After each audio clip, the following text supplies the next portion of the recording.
If I notice any sort of pattern with all of my clients, it's that at one point or another, they come to me looking for permission of some sort. Well, a really great example of this is a lot of the time, like people know what they need to do inherently. Maybe I need to do like some talking head video content. They say these things and they're like, but maybe that doesn't like work for my business. And the answer is, well, of course you do. Before we dive into today's episode, I want to highlight one of the core values of Fame Ready: expansion. Because building a profitable business isn't just about creating something great. It's about differentiation and standing out. And if you run a retail shop, you know just how hard that can be. Your brand, whether it's a personal brand, a product, or a storefront, is shaped by what people associate with you. And for retailers, that includes what's on your shelves. Finding unique products your customers won't see in big box stores takes time. Sourcing can be exhausting, and tying up your cash flow in new inventory, that's risky. That's why I'm so excited to partner with Faire. Faire is the largest online wholesale marketplace connecting hundreds of thousands of brands and retailers around the world. It makes discovering unique products simple and testing new inventory far less stressful. Retailers get net 60 payment terms, which means you can sell your inventory before you even have to pay for it. And they offer free returns on first orders, so you can try new brands with confidence. And if you're a brand listening, Faire also helps your products get discovered by retailers globally without endless cold pitching, because you know we hate a cold pitch on this show. If growing your shop, differentiating your inventory, and strengthening your brand reputation is part of your next level strategy, I highly recommend checking out Faire. If you're a retailer and you haven't placed an order through Faire before, you can find the link in the show notes and use code Katrina10 for 10% off your first order. Now, let's get into today's episode.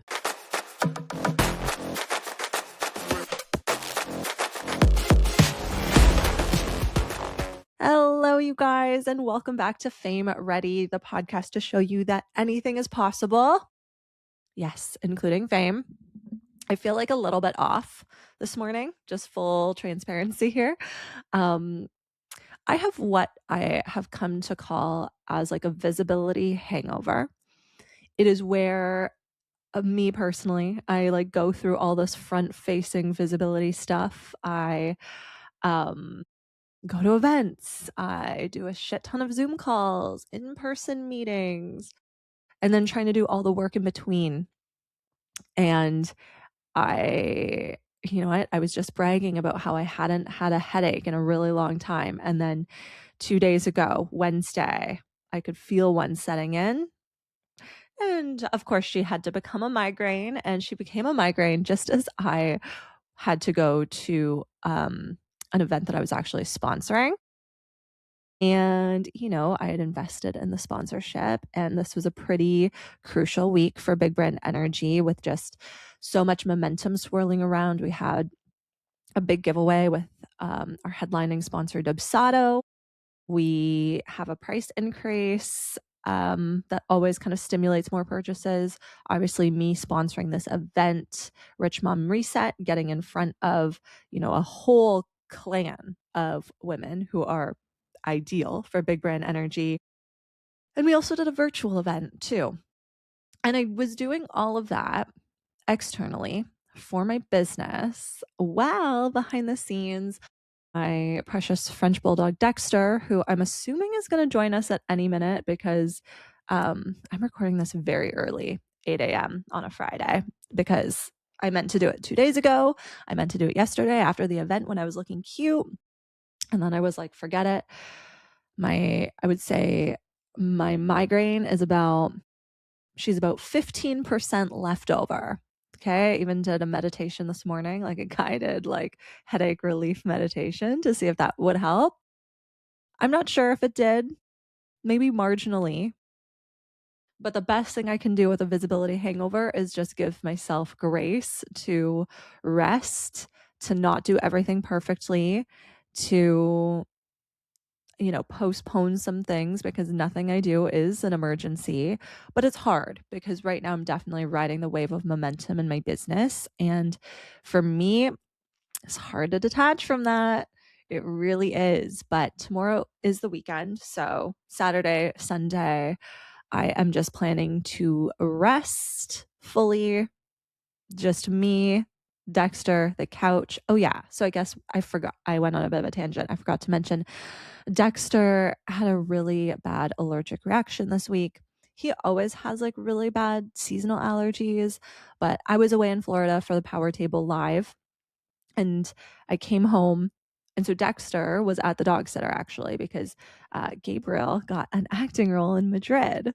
So we found that out basically a week before, like we were both having to go away. Like the thing that I've learned about acting is that you don't find out that you're shooting in like 6 months from now. When you get a role, you find out you're shooting in like a couple weeks max, which is a tight turnaround. And I'm like, how do people live like this? Because you know me, I map out my schedule like months in advance. So Gabriel had to go to Madrid, so that means Dexter went to our dog sitter, and then Gypsy, who's our other dog, goes to a different dog sitter. They're stepbrothers, so they have different routines. So Dexter went to a dog sitter who he has gone to for as long as we've lived in this home, even before this. And I don't know what happened. I think, that dog sitter, I love her. This is not me bashing her. I think like they spend a lot of time outside. And if I've learned anything, it's that Dexter's allergies are stimulated by outside. Like I actually think he is allergic to grass, which, it's spring right now. Everything is in full bloom. Even as adults, we have like, or adults, as humans, I can feel like the allergies kind of setting in for me.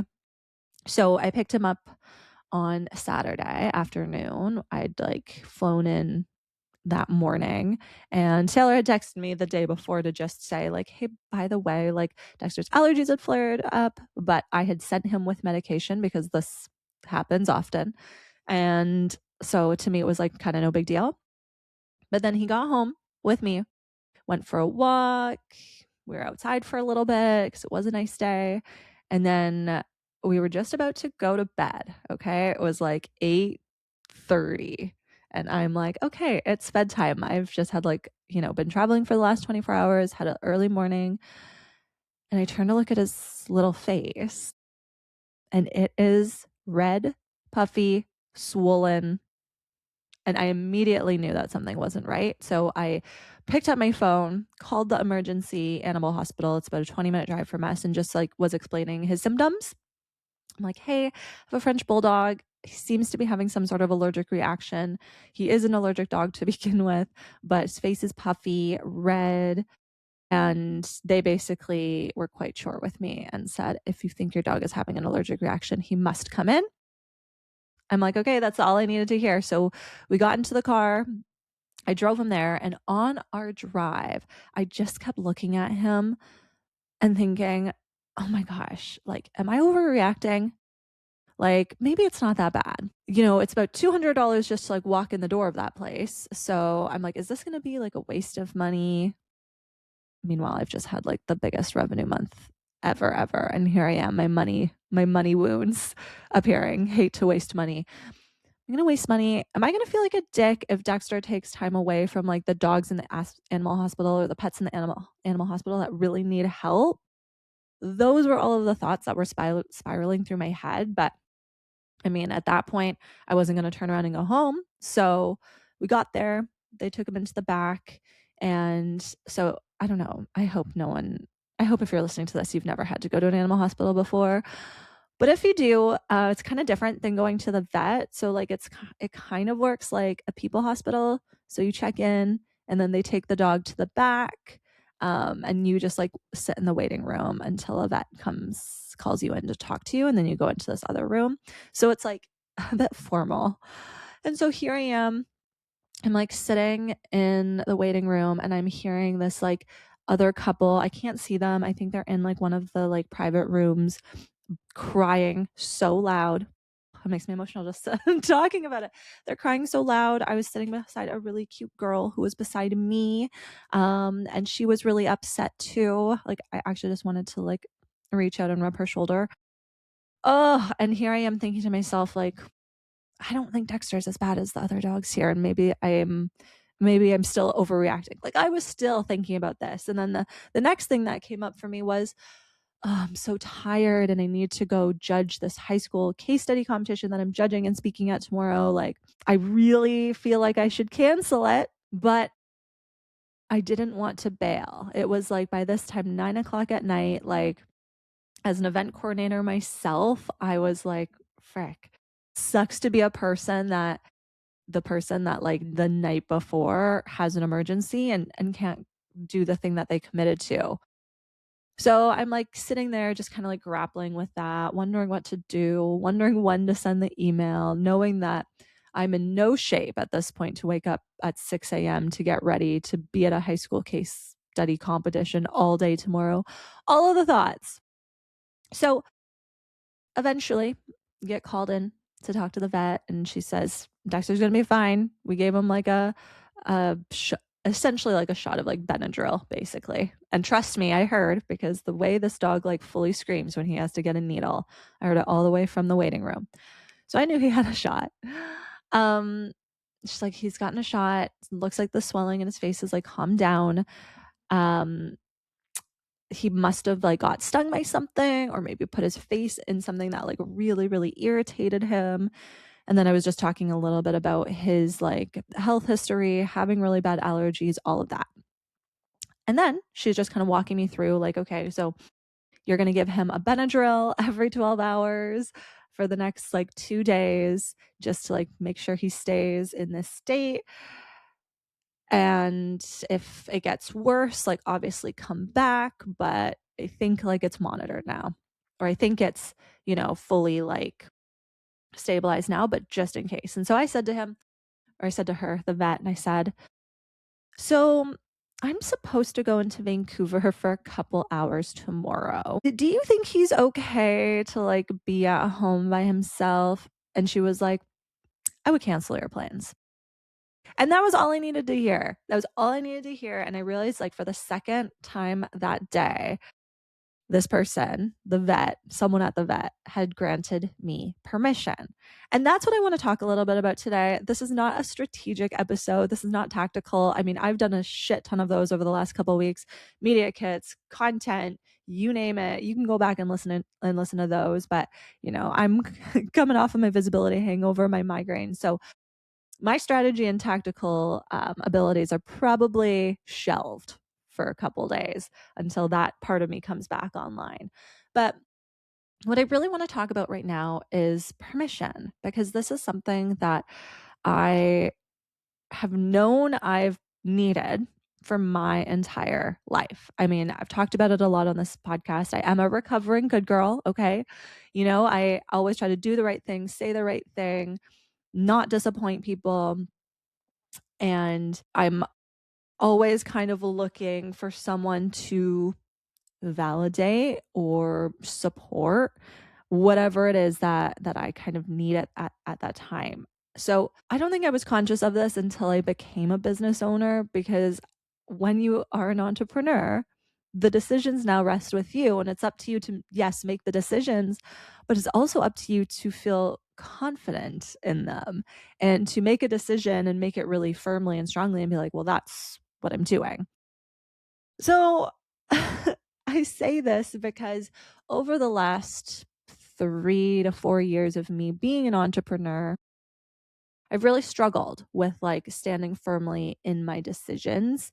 And sometimes I would let myself feel like maybe that makes me less than, right? Like maybe I'm not as, hardcore or like firm or convicted as I need to be. But I actually think that like this looking for permission thing is okay, because for me, I can recognize this theme in others. And if I notice any sort of pattern with all of my clients, it's that at one point or another, they come to me looking for permission of some sort. So, a really great example of this is, when it comes to personal branding, a lot of the time, like people know what they need to do inherently. Like they're like, I need to show up on camera a little bit more. Maybe I need to do like some talking head video content. They say these things and they're like, but maybe that doesn't like work for my business, or maybe I don't need that for my business. And the answer is, well, of course you do. But that person, because starting to show up differently on social media feels different, and it can be a little bit jarring. So that's just the one thing I want everybody to always keep in mind is that, you know, if there's something that you're sitting on right now, like if you're like, God, I feel like I should be doing this in my business, or maybe I need to integrate this one talking point I've been avoiding in my personal brand. It feels like I need to bring it into content, but it's scary. This is your permission to do that thing. Okay. Today's episode is brought to you by Megan Buggy, meta ads and funnel strategist, and author of the upcoming book, This Is Why Your Ads Suck. If you've ever opened Ads Manager, seen disappointing results, and thought, I have no idea what's actually wrong, this book is for you. Megan shows online business owners how to stop guessing, stop blaming the algorithm, and start reading their numbers like a real CEO. Inside the book, you'll learn how to spot the real leaks in your marketing, whether it's your hook, your ad copy, your landing page, or your funnel, what to fix first so your ads finally bring in leads and sales consistently. If you're ready for ads that feel human, align with your values, and actually convert, head to youradbestie.com/early access to join the launch list. And Megan will also be at Big Brand Energy Live this June. Thanks for being a proud supporter of the show, Megan. Okay. And so I'm going to give you a couple more examples from my business, because while this permission theme obviously really infiltrated this situation that I had with Dexter, where it like kept like coming up, like, God, I keep like looking for other people to tell me it's okay to come to the vet and be concerned. It's okay to cancel your plans and stay home with him to monitor him just to be sure. So that's actually what I did. And let me just like quick aside here. That was probably the best thing I could have done, you guys, because I have a visibility hangover. Probably would have been much, much worse had I gone out that day. And I knew when I booked all my plans that there was going to be a point of contention with that particular event being that day, so soon after I came home. And so I think it's really important to just know, like, you already know what you need to do. You already know what you should be doing in your personal brand and your business. And a lot of the time it's just committing to the decision and like being convicted in that. The other thing I want to bring into the conversation is a lot of the time we start to feel like we want to make a pivot. So we want to make a pivot. Maybe it's a messaging pivot. Maybe it is an offering pivot. And the greatest example I can give you is one that I'm currently experiencing that is bringing up all of the different feels. So last week at Power Table Live, I had the incredible opportunity to spend the last day in Florida on a yacht with, I think, 10 other women who are all like very different, very successful in their own right. I didn't know any of them that well when we started our day together. But so we met for brunch before the yacht. So we met for brunch, and during that brunch, we all went around the table to talk about ourselves, introduce ourselves, talk about a recent win in our business, and then talk about a challenge. And I knew that we were going to do something like this. I mean, it was like a yacht mastermind. Like that was how it was positioned. So I knew that the yacht mastermind was going to require me to bring some sort of challenge or something I wanted support on to this group of women. And as we went around the table, I kept thinking, like, what should I mention as my challenge? I have a book launch coming up in October. I'm selling tickets for my event in June. And while those are things and big things in my business, none of those feel particularly challenging, if that makes sense. None of those things feel, I don't know, none of those things felt like I needed the support of all these women, because there was something like much bigger truly glaring at me. Okay. So deep down, what I really wanted to bring to the forefront was this idea that, my business is successful, my events are successful, my podcast, all of these things. And I mean, you're listening to the Fame Ready podcast, so you had to know that this was coming. There was a part of me, like really, really deep down, a really big part, who just, not just, but just, who wants to be a media personality who really I really feel like everything that I'm kind of building towards right now is kind of bringing me more towards this like media personality positioning, and the ultimate like dreamy goal that goes alongside that is being a reality TV star.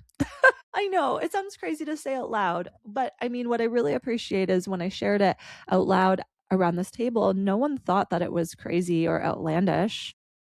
People were like, we can totally see it and like don't feel ashamed for like wanting that as a goal.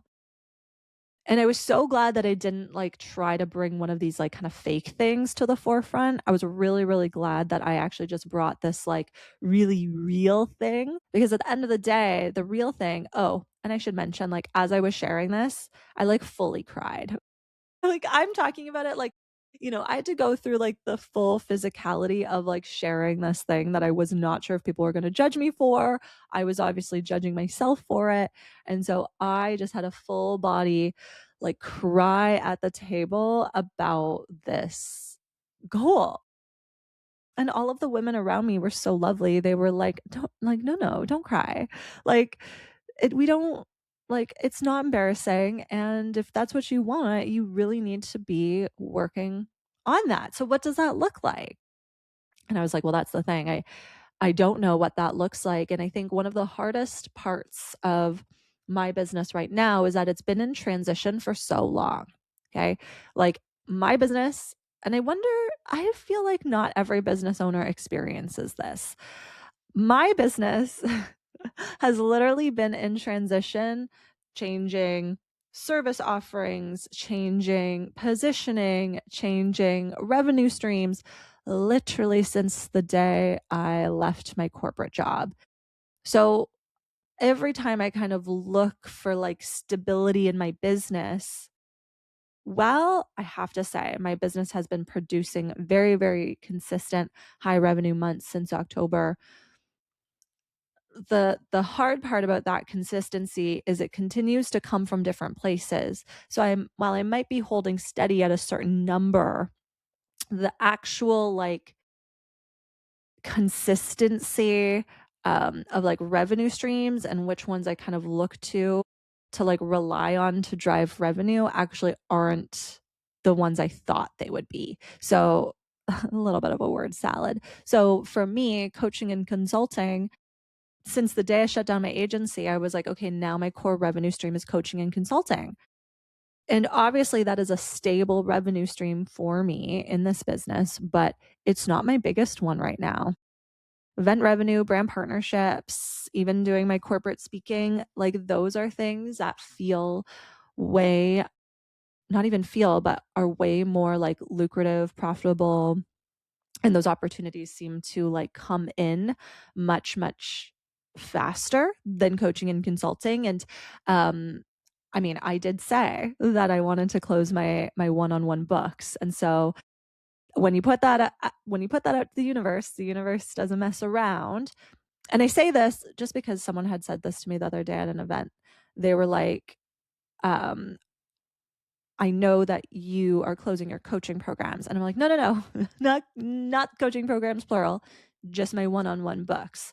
My group coaching program, the Fame Ready Entrepreneur Program, is open. It's evergreen. It is there for you to hop into. There's a VIP tier if you need closer proximity and support. So I just want to make that like really, really clear. The coaching and consulting isn't going anywhere, but I just had to integrate what type of coaching, like what type of structure feels the best as I have all these other growing revenue streams in my business.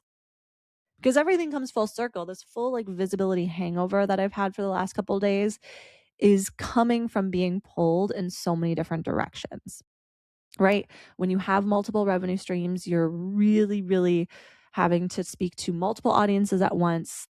There isn't really like a consistent rhythm in business. And that's hard. And that's hard. And as I like shared my reality TV star dream, I was like, but how do I make that like an actual profitable thing? And obviously, like I can sit down and strategize the answer, but there's something bigger at play. here. It's that I have to actually give myself permission to pursue that because it just feels like such a big thing to want. It feels pretty out there. But then when I look back at Katrina in her corporate days, I mean, running a business seemed pretty out there too, and such a profitable one at that, right? So these are the things that I sit with and have to keep in mind. But it all comes back to permission. It all comes back to allowing myself the ability to explore, to see, what else is out there.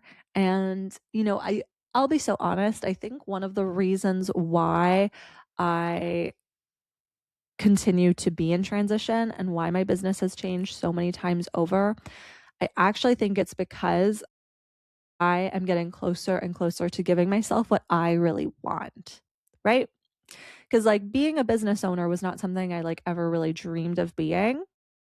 Throughout my childhood, like I definitely wanted to be a celebrity.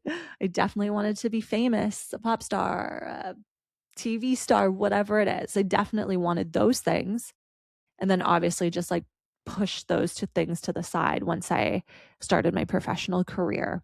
But looking back, you know, business ownership was never something that like I really, really wanted, but business ownership became the vehicle to being able to give myself all these other things, right? Being a business owner started to show me how I could feel famous and cultivate fame and, start to be well known and all of that. And so I think for me, because I'm constantly like trying to go deeper with myself and understand like what truly drives me, what I really want out of this life, it is those like bigger, like fame oriented things that might sound crazy to people. And so when I think about me being in transition for so long, like never really feeling like this is it, it's because I haven't actually got to the thing that is it for me. And I guess that's a pretty fun place to be if you can trust the process. And so much of that is like giving yourself permission to trust the process, and to letting it be like messy and not a straight line and all of those things. So, yeah. So that's that. So, if there's a place where you're looking for permission right now, I mean, one of the things I love to say to my clients is, will you give yourself permission to be the star of the show? So I'd love for you to take that with you. I know we didn't like deep dive into the actionable tidbits today, but I feel like for me, I needed to kind of like keep it light, keep it casual, keep it not so serious. I'm going to be back with some hard hitting strategy, honestly, over the next couple of weeks as we really stampede into this last month of promoting Big Brand Energy Live.